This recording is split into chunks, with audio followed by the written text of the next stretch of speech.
हाँ स्टूडेंट्स, देखिए एक्सरसाइज 1.1 में कुछ क्वेश्चंस करवाए थे। जैसे फर्स्ट हुआ था उसमें आपने किए होंगे, तो भी डाउट्स है वो बता दिए जाएंगे। इसके बाद में सेकंड क्वेश्चन है, वो देखिए A is a set of A B सी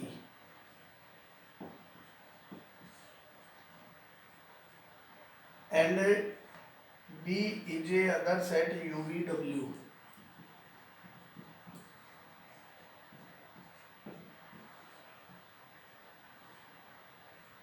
एक फंक्शन ए से बी में मैपिंग कर रहा है, इसका मतलब होता है मैपिंग करना।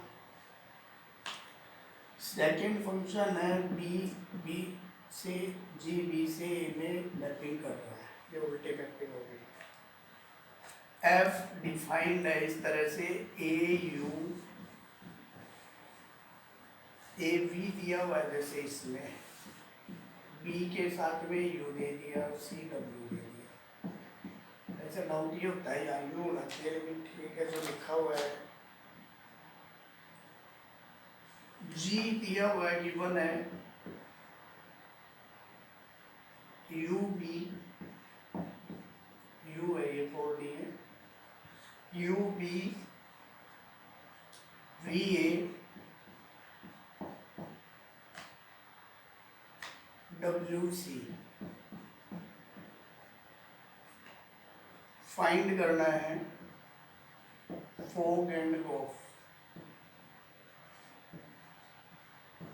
ध्यान से समझिए इसे। हमारे को सबसे पहले एफ के लिए रिलेशन स्टेब्लिश करना है, ए की ए से बी में मैपिंग हो रही है, तो एफ का पहला एलिमेंट ए में से लेंगे, एफ ए की वैल्यू आ जाएगी, कितनी आएगी वो देखेंगे, एफ ए की वैल्यू आएगी। अब F A equal to V आया, देखिए यहाँ से F A equal to B, F B equal to U और F C equal to W. G U equal to B, G V equal to A और G W equal to C. Fog find करना है, तो fog के लिए पहले जो आ रहा है ना शुरू का, इधर वाला राइट साइड का, वो देखेंगे क्या है, ये जी है। जी कहाँ से स्टार्ट हो रहा है, बी से, बी का पहला एलिमेंट यू है, तो फोग यू निकालेंगे, तो F of G U, F of G U की वैल्यू ऊपर से लिख देंगे और एफ बी की वैल्यू हो जाएगी यू। ये थोड़ा ध्यान से देखना पड़ेगा आपको। फोग यू के बाद में V, F of G V, F of G V, F लिख देंगे। अब जी वी कितना है, ए, और एफ ए कितना है, V. Fog W, F of G W, F लिख लेंगे, जी डब्ल्यू की वैल्यू है सी और एफ सी की वैल्यू है डब्ल्यू। तो कुल मिला के फोग तीन तरह से निकल गया। इस फोग को हम एक्सप्लेन करेंगे U U, V V and W W. तो ये एक आंसर हो गया। देखिए यू रखा तो यू आया, ये माना जाएगा वी तो वी, डब्ल्यू तो डब्ल्यू, फोग तो निकल गया। गोफ के लिए कार्य करेंगे, ये तो फर्स्ट पार्ट हो गया, सेकंड पार्ट है गोफ निकालना है।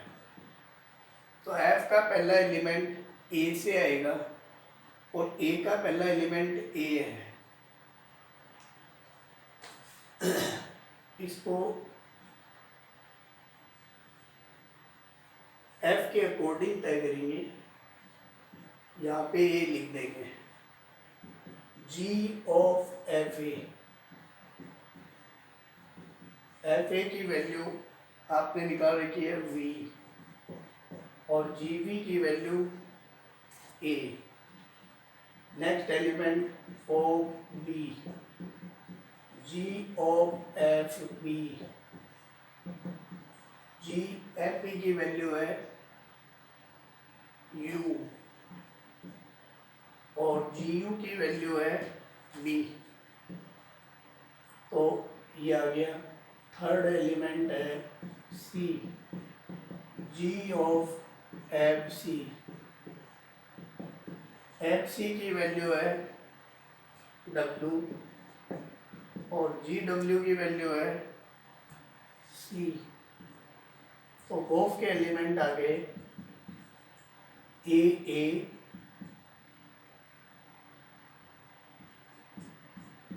बी बी एंड सी सी। ये आंसर है। तो ये दोनों क्वेश्चन कवर हो गए हैं। इसके बाद में ये थोड़ा ध्यान से समझ लेना, कोई दिक्कत नहीं है। थर्ड आपको करना है, इसके अंदर एफ एक्स दिया हुआ है, जी एक्स दिया हुआ है, फोगर गोफ निकालने हैं। क्या ये दोनों इक्विवेलेंट रिलेशन है, इनको वेरीफाई करना है। थर्ड में F is mapping R plus to R, G mapping R plus to R. F X given है X square and G X equal to root X. F X X square है, G x root x है। गोफ और फोक find करना है। तो गोफ के लिए करेंगे तो एफ एक्स लिख देंगे जी एफ एक्स और एफ एक्स की वैल्यू है एक्स स्क्वायर और जी के आगे एक्स स्क्वायर लग रहा है तो जी के आगे एक्स है तो रूट एक्स हो रहा है। एक्स स्क्वायर का रूट एक्स करेंगे, रूट करेंगे तो एक्स आ जाएगा। ये तो आया गोफ और फोक और फाइंड करेंगे। Fog X equal to F of G X, G X की वैल्यू है रूट एक्स। एफ क्या करता है कि स्क्वायर कर देता है जो भी कुछ आएगा उसका। तो ये फाइंड हो गया, एक्स आया। गोफ और फोक दोनों इक्विवेलेंट हो गए।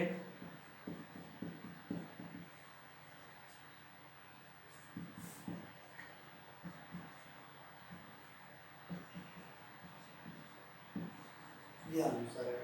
हार्डली इक्विवेलेंट पूछा गया है, दोनों बराबर हैं। 4, 5 ये दोनों होमवर्क हैं।